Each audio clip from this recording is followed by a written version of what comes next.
The most important thing today are credible sources. And we listen to Jim all the time. What is your concern on Executive Order 14067, which was just signed with Biden and company only a few months ago? What is your concern 14067? Yeah, it has a number of parts, and the thing with executive orders, or for that matter, legislation, like you say, you have to read the fine print, and you do, but you have to actually consider the hidden agendas. I can read it, and anyone can read it, it's a public document, but what's behind it, where are they going with it? That's really where the urgency comes in. It's basically an order that accelerates the U.S. movement towards a central bank digital currency, so-called CBDC. These are happening all over the world. Beijing already has one. They're past the prototype stage. They kind of rolled that out during the Winter Olympics last February. Believe it or not, the Bahamas has a digital currency. There are a few other countries that have already gone in that direction. Europe is the European Central Bank has been far along. The U.S. and the Federal Reserve, because they print the currency, they understood the importance of it. They were watching it. They were going to take more time. Okay, we're the biggest payment currency, the biggest reserve currency in the world, which the dollar is. We don't want to race into something that's not right out. They were doing it in a joint venture R&D program with MIT. Okay, they've got some experts there, so that seems to make sense. But all of a sudden, they accelerated it, and they said, "No, we got to move fast on this, and we got to catch up." And that's what 14067 was about. But so that's kind of what you can get from reading. But what's the hidden agenda? Well, first of all, just a little bit back on central bank digital currencies. It's still the dollar, so a digital dollar is still a dollar. A digital Chinese yuan is still a yuan. A digital euro is still a euro. So it's not a new currency, but it is a new payment channel. It is a new form of currency. I think that way, even though it's still the dollar. And it goes hand in hand with getting rid of cash. I'll spend a minute to get into what the central bank digital currency, what the hidden agenda is behind that. But as I go through the list of really bad things that can happen, you say, well, okay, I still got cash. I can go down to the bank and get $10,000 or $100,000 in cash. By the way, that's not easy to do. You can, it's legal, it's not illegal, but try doing it. They'll tell you to come back, make an appointment.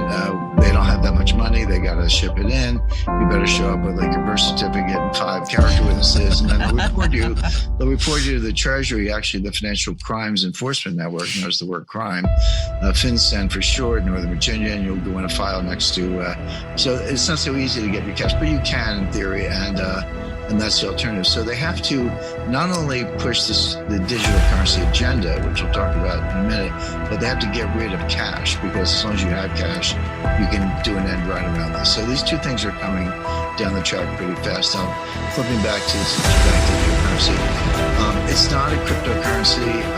It's not on a blockchain. Blockchain is just a ledger. Since the 80s, no big deal. But this ledger will be maintained by somebody, probably the Federal Reserve. But there could be a new government agency doing it. Jim, a ledger that keeps track of everybody's transactions.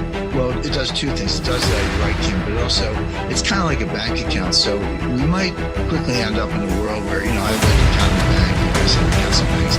Those banks are either members of the Federal Reserve System, or they're smaller banks that are correspondents of bigger banks that are members of the Federal Reserve System, like Bank of America. The point being, the banks kind of keep all the books. We might be in a world where you would have an account at the Fed. Jim, Robert, and I, and everyone listening would have an account at the Fed.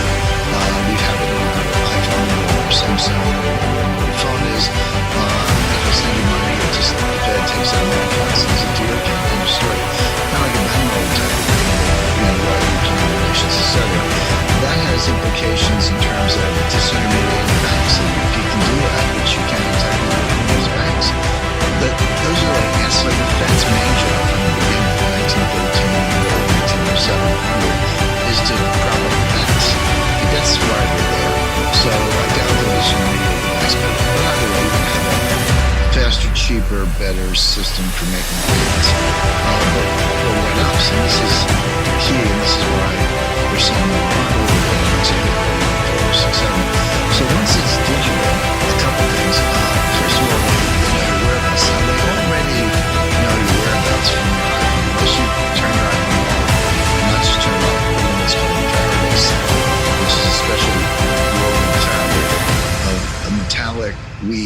that blocks radiation. And by the way, do the same thing with your Easy Pass and a bunch of other stuff. But unless you do that, then they know where you are through your iPhone or your Samsung or whatever. So they already know your whereabouts. We have facial recognition software. People go, I'm going to wear a mask and sunglasses and pull my hat down. Okay. They have what's called gait recognition software, GAIT, meaning how you walk. And it's like a fingerprint. So even if you're wearing a mask, they see you walking down the street. They're like, that's Kim, or that's Robert, or Jim, or as the case may be. So they already know a lot, and they know your whereabouts. But now they're going to know what you're buying, right? Because every product has a SKU, a stock keeping code, stock keeping unit code, with a QR scan, digital scan. They're going to know what you're buying, and this digital currency is programmable, meaning they can block certain purchases or not. So let's say you donate money to Elise Stefanik. She's an up-and-coming Republican, member of the Republican leadership in upstate district in New York. Or if you donate money to Donald Trump, they'll know that, first of all, and you might find that your account's frozen. Or let's say they want to see right now, if you work and you're an employee, it's a technical term defined, and you get paid and you get a W-2 at the end of the year, but they withhold it from your payment. I mean, they get paid every 2 weeks or whatever. They employer withholds taxes from your wages, and then you get your W-2, file your tax return, you reconcile, maybe you get a refund, maybe you owe a little bit, but they got the money up front through withholding. But that's not true for independent contractors and professionals, so doctors, lawyers, architects, landscaping. So anybody who's not a W-2 employee doesn't have withholding. They got to pay their taxes. What if they could just take it out of your bank account? Say, okay, you're a doctor, but you put the money in this bank, and I'm just going to take, some number, 20% out of your bank account every month. And we'll send you a statement, 1099, file your tax return. You owe or you get a refund, but no more honor system. In other words, no more waiting till year end. We're going to take it out of your bank account. Or what if, as a form of stimulus, even though it's not stimulus, but they'll call it that, but we're going to put a countdown clock on your bank account. And if you don't spend 10% of it in the next 30 days, we're going to deduct, that much. So in other words, use it or lose it.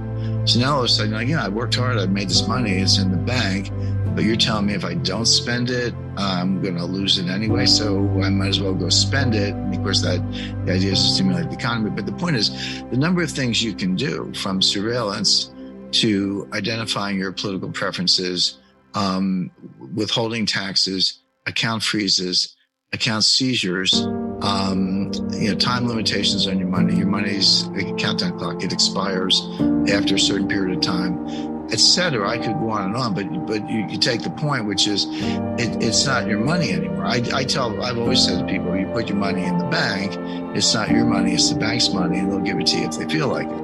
Well, this is that same idea on stilts. And this is like, now the government's involved, and it's easier, everything easier, faster, cheaper about payments is also easier, faster, cheaper about surveillance, confiscation, account freezes, etc. And then people say to me, they explain that when I just said to you guys, and they say, that'll never happen. It's already happening. I mean, it's already here.